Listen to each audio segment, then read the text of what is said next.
Hai teman-teman. Perkenalkan, kami dari kelas 12 IPA 3. Pada kesempatan kali ini, kami akan membahas materi pembelajaran bahasa Indonesia, yaitu novel sejarah. Sebelumnya, izinkanlah saya memperkenalkan diri terlebih dahulu. Perkenalkan, nama saya Ibu Ferry Wahyu Pratama. Perkenalkan, nama saya Ibu Riyadi Sumarsana. Perkenalkan, nama saya Nifade Sinta Maharani. Saya Nifade Made Putri Utami. Saya Nama Nadita Asunta. Saya Yusuf Rahul Mengusung Prasetya. Saya Jadika Arya Idrisati. Selamat Hai. Nah, di sini saya akan memberikan penjelasan mengenai materi dari novel sejarah. Sebelumnya, apakah teman-teman sudah mengerti apa itu novel sejarah? Ya, novel sejarah adalah sebuah karya sastra yang menceritakan mengenai fakta-fakta kejadian di masa lalu yang berisi peristiwa yang bernilai sejarah. Nah, teman-teman, walaupun novel sejarah ini mengulas fakta-fakta dalam sejarah, novel sejarah juga berisi hal-hal yang berasal dari imajinasi penulisnya. Sehingga kaidah kebahasaan dari novel sejarah disusun sedemikian rupa agar dapat mengedukasi sekaligus menghibur para pembacanya. Nah, teman-teman sudah mengerti apa itu novel sejarah? Selanjutnya, saya akan menjelaskan apa sih itu teks sejarah. Tentunya teks sejarah berbeda dengan novel sejarah.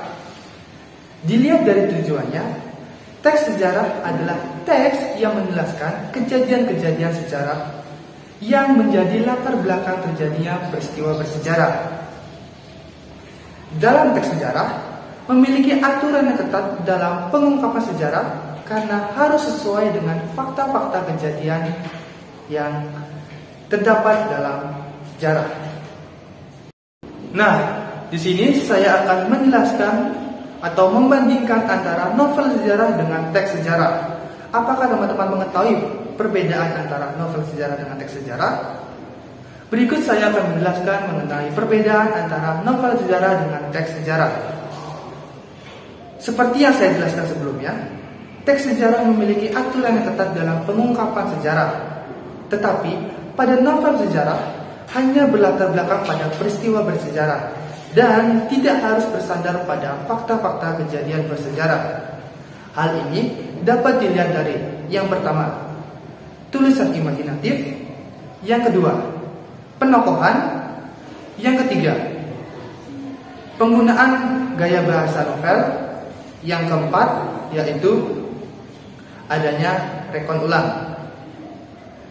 Apakah teman-teman mengetahui contoh dari novel sejarah? Berikut adalah contoh dari novel sejarah karya Pramudia Anantatur, yaitu Bumi Manusia, yang menjelaskan latar belakang Indonesia pada zaman pemerintahan Hindia Belanda. Nah, sekarang salah satu ciri teks novel sejarah yaitu berbentuk teks cerita ulang atau rekon. Berdasarkan jenisnya, novel rekon dibagi sebagai berikut. Yang pertama, ada rekon pribadi. Rekon pribadi adalah novel yang memuat kejadian di mana penulis terlibat secara langsung. Yang kedua, ada rekon faktual. Rekon faktual adalah novel yang memuat peristiwa yang benar-benar terjadi, yaitu penulis mengungkapkan peristiwa masa lalu yang dapat dibangkitkan atau dihidupkan kembali. Yang ketiga, ada rekon imajinatif.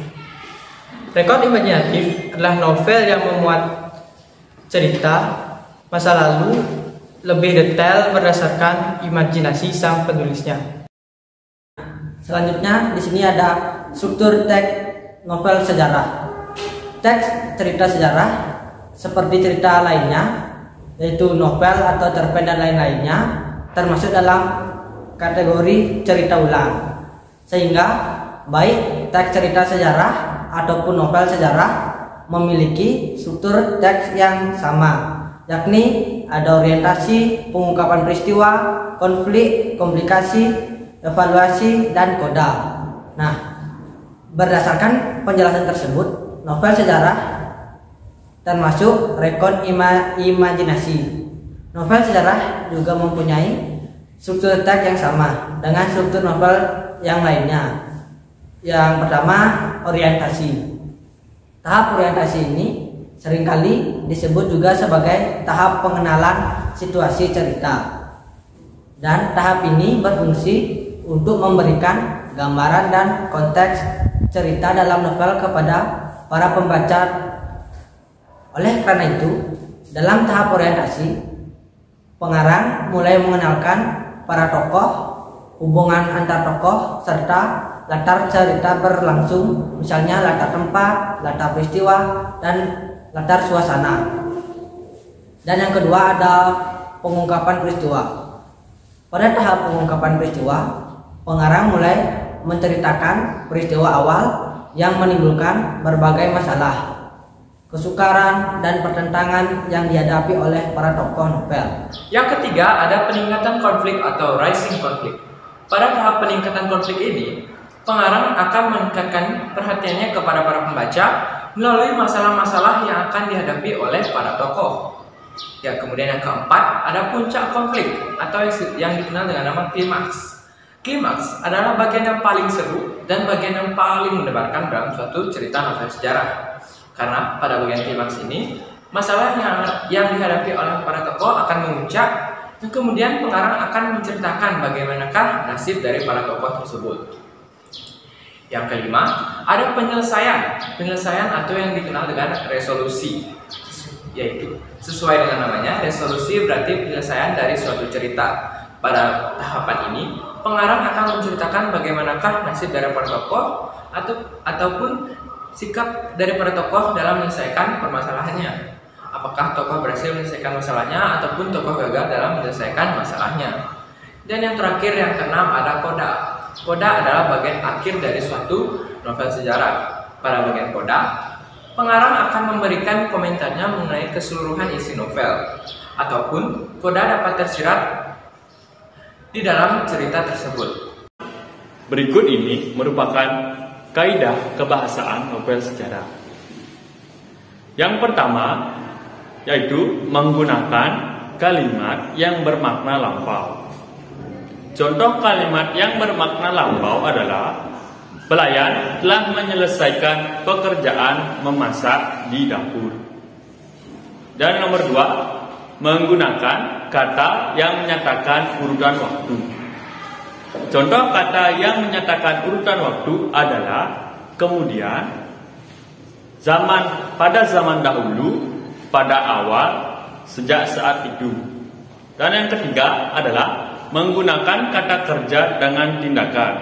Contohnya, sang raja bersikap untuk menghukum prajurit yang melanggar aturan. Dan nomor 4 adalah menggunakan kalimat kata kerja yang secara tidak langsung. Contohnya, raja bercerita tentang pangeran yang menangis pada saat ingin berpisah dengan ibunya. Dan nomor 5, menggunakan kata kerja dengan sesuatu yang dipikirkan dan dirasakan. Contohnya, Raja Majapahit sepemikiran dengan Raja Sriwijaya. Dan nomor 6 adalah terdapat banyak dialog. Contohnya, Raja, apa yang kamu lakukan? Putri, saya sedang memasak. Dan nomor 7 adalah banyak menggunakan kata sifat. Contohnya, seperti yang terlihat, Gajah Mada memiliki hati yang mulia. Bahkan seorang prajurit menangis ketika melihat apa yang dilakukan oleh Gajah Mada. Halo semua, sekarang saya akan menjelaskan tentang ciri-ciri novel sejarah. Berikut ciri-ciri novel sejarah. Yang pertama yaitu disajikan sesuai dengan urutan kronologis, peristiwa dan kejadian di dalam cerita tersebut. Lalu yang kedua, berbentuk teks cerita ulang atau recount. Yang ketiga, memiliki struktur teks yaitu orientasi, urutan peristiwa, dan reorientasi. Yang keempat, menggunakan konjungsi temporal. Dan yang kelima, isinya merupakan fakta. Sekarang saya akan menjelaskan tentang mengonstruksi nilai-nilai dalam teks cerita sejarah. Karya sastra senantiasa senantiasa mengandung nilai. Nilai atau value itu adalah sesuatu yang dapat memperkaya wawasan atau meningkatkan harkat hidup. Dalam karya sastra ada yang bersifat edukatif, menambah pengetahuan, memberikan hiburan, atau dapat memanusiakan manusia sehingga berguna bagi manusia dalam kehidupan sehari-hari. Dengan kata lain, dalam karya sastra ada sesuatu yang bermanfaat bagi kehidupan. Nilai dalam karya sastra dikemas dalam wujud struktur karya sastra yang secara implisit terdapat dalam alur, latar, tokoh, tema, dan amanat, atau di dalam lari, rima, dan juga irama. Teks cerita sejarah termasuk salah satu karya sastra. Biasanya dalam karya sastra terdapat nilai-nilai kehidupan yang bisa kita ambil. Misalnya nilai moral, sosial, religius, budaya, pendidikan, etika, estetika, politik, patriotik, psikologi, ekonomi, histori, dan sebagainya. Nah, sekarang saya akan menyebutkan dan menjelaskan beberapa nilai kehidupan dalam cerita sejarah. Yang pertama, ada nilai moral. Nilai moral adalah nilai yang berhubungan dengan perangai, budi pekerti, atau tingkah laku manusia terhadap sesamanya. Biasanya nilai ini dapat diketahui melalui deskripsi tokoh, hubungan antar tokoh, dialog, dan lain-lain. Lalu yang kedua ada nilai sosial. Nilai sosial adalah nilai yang berhubungan dengan masalah sosial dan hubungan antara manusia dengan masyarakat atau interaksi sosial antar manusia. Biasanya nilai ini dapat diketahui dengan penggambaran hubungan antar tokoh. Nah, yang ketiga ada nilai religius. Nilai religius adalah nilai yang berhubungan dengan kepercayaan atau ajaran agama tertentu. Nah, biasanya nilai ini dapat diketahui dengan simbol agama tertentu, kutipan atau dalil dari suatu kitab suci, dan penggambaran nilai-nilai kehidupan yang dilandasi ajaran agama yang bersifat universal. Selanjutnya yang keempat, di sini ada nilai budaya. Nilai budaya adalah nilai yang berhubungan dengan adat istiadat, kebudayaan, serta kebiasaan suatu masyarakat. Nah, biasanya nilai ini dapat diketahui dengan penggambaran adat istiadat, bahasa, dan gaya bicara tokoh yang mencerminkan bahasa tertentu, dan kebiasaan yang berlaku di tempat para tokoh. Setelah itu yang kelima ada nilai pendidikan atau edukatif. Nah, nilai pendidikan atau edukatif adalah nilai yang berhubungan dengan pengubahan tingkah laku dari baik ke buruk, atau bisa disebut juga dengan pengajaran, dan bisa juga berhubungan dengan sesuatu hal yang mempunyai latar belakang pendidikan ataupun pengajaran. Nah, untuk yang terakhir di sini yang keenam ada nilai ekonomi. Nilai ekonomi adalah nilai yang berhubungan dengan status atau kondisi ekonomi, perdagangan, atau juga permasalahan ekonomi dalam masyarakat. Nah, jadi itu saja tadi 6 nilai kehidupan yang ada dalam novel sejarah. Nah, teman-teman, itu dia materi mengenai novel sejarah. Sampai jumpa kembali. Bye-bye.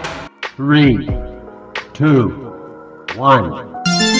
Akan menayangkan video yaitu materi Jangan.